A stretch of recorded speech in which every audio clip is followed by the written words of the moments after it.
اللہ رب العالمین نے بڑی تفصیل کے ساتھ اس غزوہ کو قرآن مجید میں بیان فرمایا۔ سورہ احزاب کے نام سے حزب کہتے ہیں ایک لشکر کو، اس کی جمع ہے احزاب، بہت سارے لشکر آ گئے۔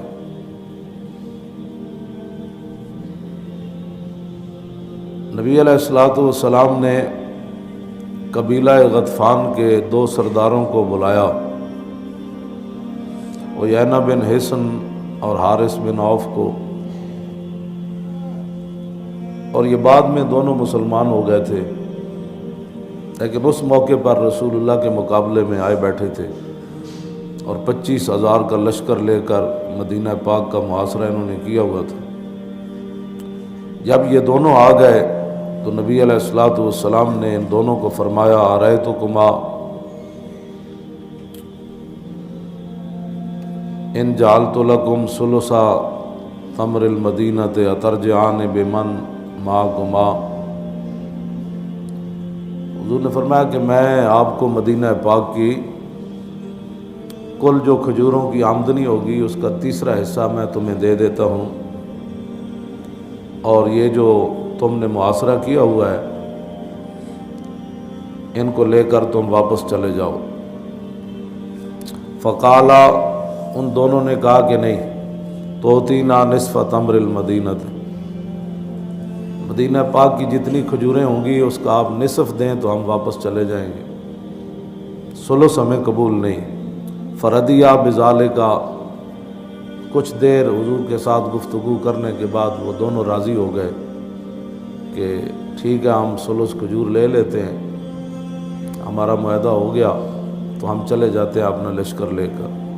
فاحضر رسول اللہ الصحیفۃ والدوات، نبی علیہ الصلوۃ والسلام نے کاغذ بھی منگوایا اور دوات اور قلم بھی منگوایا۔ واحضر عثمان بن عفان، اور حضرت عثمان غنی کو بلایا کہ آپ اپنے ہاتھ سے یہ دستاویز لکھیں۔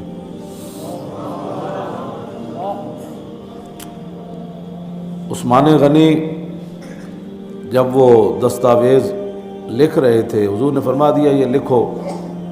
فاقبل اسید بن حضیر الی رسول اللہ ومعہ الرمح، جب یہ معاہدہ لکھا جا چکا تو اس دوران حضرت اسید بن حضیر بھی آ گئے۔ ولا یدری بما کان من الکلام، انہیں نہیں پتہ تھا کہ نبی علیہ الصلوۃ والسلام کیا گفتگو فرما چکے ہیں اور کیا معاہدہ لکھا جا چکا ہے۔ فلما جاء الی رسول اللہ، جب وہ حضور علیہ الصلوۃ والسلام کی بارگاہ قدس میں حاضر ہو گئے، وعیینہ بن حصن ماد رجلیہ بین یدی رسول اللہ صلی اللہ تعالی علیہ وسلم،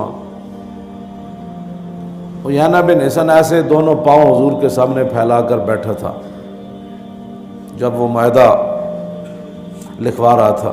تو حضرت اسید بن حضیر نے بغیر رسول اللہ سے پوچھے، اور آپ کو یہ بھی پتہ تھا کہ خطرات کتنے ہیں، اور 25,000 کے مقابلے میں 1500 کھڑے ہیں، تو حضرت اسید بن حضیر نے یہ نہیں کہا کہ آج تھوڑی سی بات جو ہے نا وہ ناموس رسالت پر ہلکی کر دی جائے، کیونکہ حالات بالکل نہیں ٹھیک، آگ لگانے والی بات تھی، سردار تھا وہ۔ تو حضرت، میں ہمیشہ یہ کہتا ہوں کہ عشق اپنے فیصلے کرنے میں خود بڑا دلیر ہے۔ آپ نے یہ بھی نہیں پوچھا کہ حضور یہ بے ادبی بنتی ہے کہ نہیں بنتی، بنتی ہے تو کتنی بنتی ہے، کس حد تک میں آپ کی عزت پر بات کر سکتا ہوں۔ جو ہمارے کلپ یہود و نصارہ کے ایجنٹ کیبلوں پر وہ نیٹ پر چلاتے ہیں، یہ دیکھو جی یہ مولوی صاحب ممبر پر کیا بیان کر رہے ہیں، یہ دیکھو جی صحابی حضور کے سامنے کیا بات کر رہے ہیں، کیوں جی تم نے پڑھے جو سکول کے اندر پیاری نبی کی پیاری باتیں، تسی وہ زنانی ایک نپی ہوئی جڑی حضور تے کوڑا سٹدی سی، تسی اے پڑھیا ہوندا تو کدی بھی یہ گلاں نہ کردے۔ ہاں جی، تسی یہود و نصارہ دی ایجنٹی ہے، تو پڑھیا جی ہو کچھ ہے تو بیان بھی ہو جے کرنا ہے، مولوی خادم پڑھیا جی ہوئے تو پھر بیان اے ہی کرنا۔ اب دیکھیں جی صحابی رسول کیا کرنے لگے، اور کن کے سامنے کرنے لگے؟ جن کے سامنے سانس بھی نہیں لیتے تھے صحابہ، اور ایسے بیٹھتے تھے جیسے ان کے سروں پر پرندے بیٹھے. لیکن جدوں حضرت اسید بن عزیر آئے تے معاہدہ ہو رہا، قبیلے دا سردار ہے، رسول اللہ گل کر رہے ہیں، عثمان غنی لکھ رہے، لیکن صحابی کا عشق جو ہے وہ قابو نہ رہا. تیری نگاہ ناز سے دونوں مراد پا گئے، حضور جو آ گئے. کیوں جی؟ عشق پھر کی فیصلہ کیتا؟ وہ عشق نہیں ویکھیا بھئی معاہدہ لکھیا جا رہا، قبیلے دا سردار ہے، ٹھنڈی ہوا چل رہی، پیڑ تے پتھر پتے ہوئے، شکر نہ کریے کوئی معاہدہ ہوئے جان چھٹے. یہ تو کہتے شکر ہے جی جناب حالات ٹھیک ہوئے، تے بعد پولیس آ گئی سی تو پھر انج ہو گیا سی، تو پھر انج ہو گیا سی. میں کہا ایک دن بڑی ڈاڈی پولیس نہ تیرا واہ پہنا ہے، منکر نکیرہ نہ. اس دن واسطے کوئی تیاری کر لے. ایتے تے پولیس چلی بھی جائے گی تو منکر نکیرہ تو پوچھ کے جانا ہے. انہوں نے کہا دسو جی انہاں نال کی کر کے آئے وفا. اس دن واسطے کوئی تیاری کر لے. آج تک بڑا اپنی جانا بچانا پھردا، اس دن کسی نہیں جان بچانی. اس دن مٹی پا کے تیرے منہ تے لوگا چلا جانا ہے. اس دن آنا رسول اللہ نے. کتنی سخت موقع ہوتے، صحابی رسول کی گل کر رہے، آندھے نال گل کی تھی، یا نال ہجرس فرماؤ بندرا. کیوں جی؟ فرماؤ بندرا. کیوں جی؟ انسان اور بندر، یہ انسانیت بھی تو کوئی چیز ہوتی ہے. مولوی صاحب کتنی سخت باتیں کرتے ہیں. میں کہ جی ہوں صحابی حضور کے سامنے گل کر رہے، تو میرے آقا نے نہیں فرمایا ہوئے اسید بن عزیر بندہ حوصلے سے بات کرتا ہے، تجھے پتہ نہیں میں معاہدہ کر رہا ہوں. میرے آقا بھی چاہتے تھے میرے غلام ایسی بات کرے. حضور آئے تو عشق بھی بے قابو ہو گیا. اما یا نال ہجرس، اما بندرا اتمد رجلیک بین یدی رسول اللہ. میں تو حضور کے سامنے لتاں لمیاں کیتی بیٹھا، آگے کی گل کیتی، واللہ لولا مجلس رسول اللہ لانفذت خصیتیک بالرمح. اور دوسری وفی روایت لانفذت جنبک بہذا الرمح. فرمایا جی میں حضور دا حیا نہ ہوندا نا تو میں تیرے پیشاب والیاں نالیاں کپ دینیاں. دوسرا ہے کہ میں تیرا ڈھڈ پاڑ دینا سی. تینوں پتہ نہیں تو حضور کے سامنے لتاں لمیاں کیتی بیٹھا. آج جو مرضی تو آکے کہتے نرم بات کرو. میں کو صحابہ نرم کیتی بات، نرم بات اور ہوتی ہے. جب رسول اللہ کی بات آئے تو صحابی بات کیا کرتے ہیں. میں سامنے کیوں جی 5ویں جلد تے صفحہ نمبر 376 یہ 14 جلدان 5ویں جلد امام نے لکھیا. کیوں جی لانفاظ تو خصیت ہے کہ ترجمہ بھی نہیں ہو سکتا. میں ویسے پردے نال تقریر کر رہا. صحابی جڑی گل کی تھی یعنی مولوی صاحب کو بات ہی کرنی نہیں آتی، یہ دین پڑے ہوئے ہیں. میں کہا یہ کی پڑے ہوئے؟ اسلام یہ ہے نبی کی طرف کوئی پاؤں بھی کرے تو اسلام کہتے ہیں اس کو ڈب. ہم بڑے فقیر لوگ ہیں لیکن غیرت میں اسید بن عزیر نے جہاں پاؤں رکھا یا آپ کے گھوڑے نے جہاں پاؤں رکھا اس پاؤں کی خاک کی برکت سے ہمارے اندر بھی تھوڑی بہت ہی چیز موجود ہے. اسید بن عزیر تو اسید بن عزیر تھے نا. یہاں تو ٹانگیں کانپ رہی ہوتی ہیں، اوہ جی حالات کیسے ہو گئے. جنگ سر پر منڈلا رہی ہے، 25,000 کا لشکر کھڑا ہے، ٹھنڈی ہوا چل رہی ہے، پیٹ پر پتھر باندھے ہوئے ہیں، کھانے کے لیے چیز بھی کوئی نہیں. پھر بھی صحابی نے یہ نہیں کہا آج جانے دو یار، آج تھوڑا سا نرم بات کر دو. آپ بندرا حضور کے سامنے لتا. اسید بن عزیر کیا حضور کی مسئلہ ہے؟ میرے آقا نے فرمایا ایسے ایسے میں ان کے ساتھ معاہدہ. میرے آقا نے کچھ بھی بات نہیں فرمائی. حضور کی خاموشی اس بات کی دلیل ہے. حضور کے سامنے غلط بات ہو حضور خاموش نہیں رہتے. ہاں جب حضور خاموش رہے تو اس کا معنی تھا یہی کہ میرے دشمن کے ساتھ ایسی بات کی جائے جیسے اسید بن عزیر نے کی. یہ حدیث تقریری ہے، یہ حدیث تقریری ہے. ہاں جی حضور نہ ٹوکے صحابی کو، بات چل جائے تو مطلب یہ ہے کہ بات صحیح ہوئی ہے. میرے آقا نے پوچھا، حضرت اسید بن عزیر پوچھا حضور کی مسئلہ ہے؟ میرے آقا نے فرمایا میں انہاں نہ معاہدہ کر چھڑیا. حضرت اسید بن عزیر نے کیا ان کان امرا من السماء فامض لو. حضور اگر اللہ کا بھی فیصلہ یہی ہے اور آپ کا بھی فیصلہ یہی ہے پھر تو ٹھیک ہے آپ سلس کھجور دے دیں، اگر نہیں ہمارے لیے آپ کر رہے ہیں تو یا رسول اللہ میں اعلان کر رہا ہوں کہ ہم ان کو صرف تلوار دے سکتے ہیں، یعنی ہم صرف ان کو تلوار دے سکتے ہیں، ہم ان کو کھجوریں دے دیں۔ کمال ہے بات۔ حضرت اسید بن عزیر گل کر رہے سن، اتنی دیر سعد بن معاذ آ گئے۔ مومن کی بولی بدلتی نہیں، مومن کی بولی نہیں بدلی۔ حضرت سعد بن معاذ آ گئے۔ حضرت سعد بن معاذ عرض کی تھی حضور ان کان الامر من السماء فحمد اللہ، بولی ہوئی ہے، اگر اللہ رسول کا یہی حکم ہے، اللہ نے وہی نازل کر دیا ہے تو پھر ٹھیک ہے کریے، اگر مسئلہ یہ نہیں ہے تو پھر حضرت سعد نے گل کی تھی یا رسول اللہ قد کننا نحن وهؤلاء القوم علی الشرک باللہ وعبادۃ الاوثان لا نعبد اللہ ولا نعرف۔ حضور یہ جو ہمارے مقابلے میں آئے بیٹھے ہیں یہ بھی مشرک تھے، ہم بھی مشرک تھے، ہم بھی بتوں کے پجاری تھے، یہ بھی تھے، ہم اللہ کی عبادت نہ کرتے تھے، نہ ہمیں پتہ تھا اللہ کون ہے۔ اور وَهُمْ لَا يَطْمَعُونَ يَأْكُلُوا مِنْهَا تَمْرَةً وَاحِدَةً إِلَّا قِرًا أَوْ بَيْعًا۔ حضور اس وقت بھی ان کی جرت نہیں تھی کہ ہمارے شہر کی ایک کھجور لے کر یہ جائیں، ہاں ہم ان کی مہمانی کے لیے کھجوریں دیں یہ علیحدہ تھا، یا خرید کر یہ لے جائیں۔ افحین اکرمن اللہ بالاسلام۔ حضور جب اس وقت ہم بتوں کے پجاری تھے، ہماری ایک کھجور نہیں لے سکتے، تو اب تو اللہ نے اسلام کے ذریعے ہمیں عزت دے دی ہے۔ وَهَدَانَا لَهُ، اور ہمیں اللہ نے اسلام کے لیے ہدایت دی۔ اگلی گل حضور دا احسان بھی نہیں بھولے، اللہ ہی اللہ نہیں، وَعَزَّنَا بِكَ وَبِهِ، آپ کے ذریعے اور اسلام کے ذریعے اللہ نے ہمیں بہت بلند کر دیا۔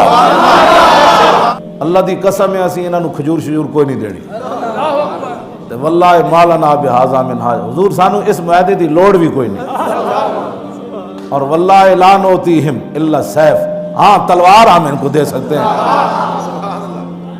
فقال رسول اللہ انت وذاک، حضور نے فرمایا ساتھ جویں تہاڈی مرضی،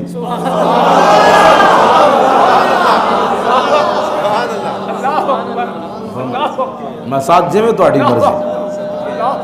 اگلی گل بہت ڈاڈی، حضرت عثمان غنی معاہدہ لکھ چکے سن، فتناول سعد بن معاذ الصحیفۃ فمحا ما فیہا من الکتاب ثم قال لیجہدوا علینا۔ سعد بن معاذ عثمان غنی کو کاغذ پکڑیا تو ان کا قلم پھیر دیتا، فرمایا اینج کر کے ختم۔ پھر انہوں نے کیا دو میں سرداراں نو اٹھو جاؤ جا کے کرنا نے کر لو، چلو۔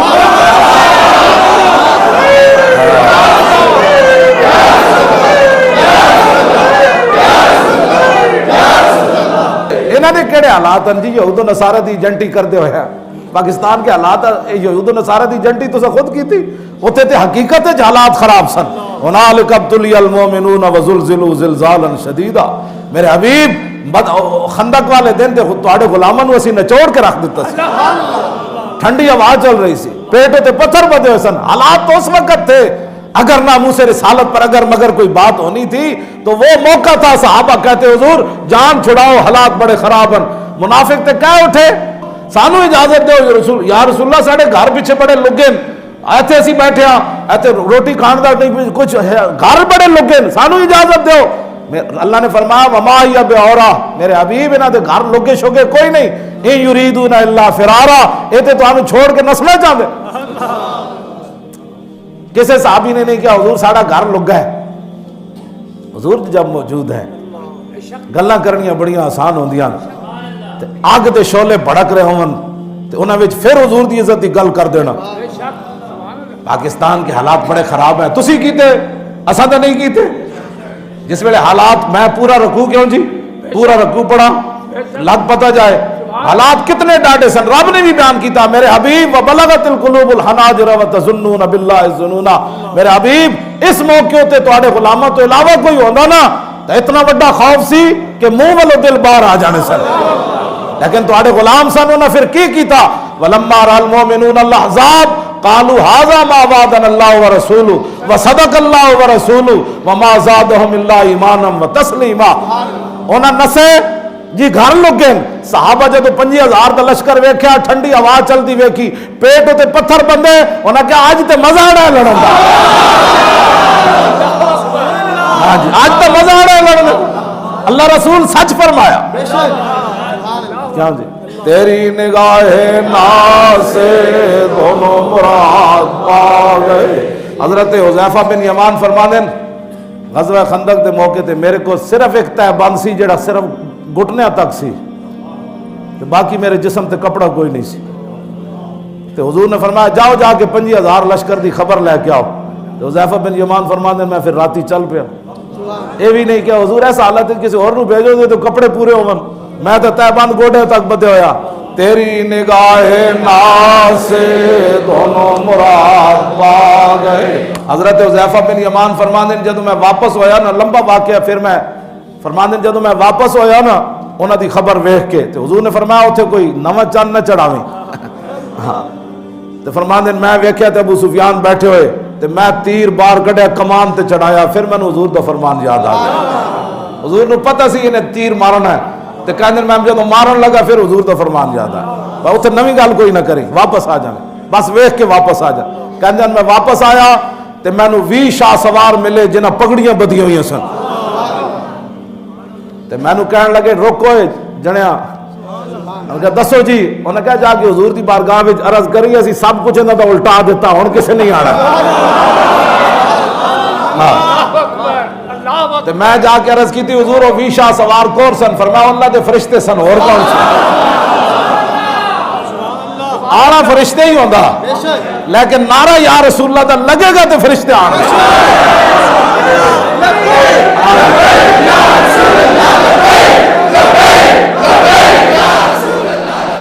اس واسطے اٹھو اے لبیک دا نعرہ لاؤ. جدوں لبیک دا نعرہ لگ جانا ہے پھر فرشتے آ جانا ہے.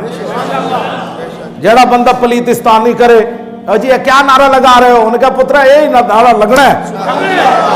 ہاں جی یہی نعرہ لگنا ہے. ہاں یہی نعرہ لگنا ہے تو فرشتے بدر وچ بھی آ گئے, احد وچ بھی آ گئے, خندق وچ بھی آ گئے, حنین وچ بھی آ گئے. تیری نگاہ ناز سے دونوں مراد پا گئے. عقل غیاب و جستجو عشق حضور و اضطراب.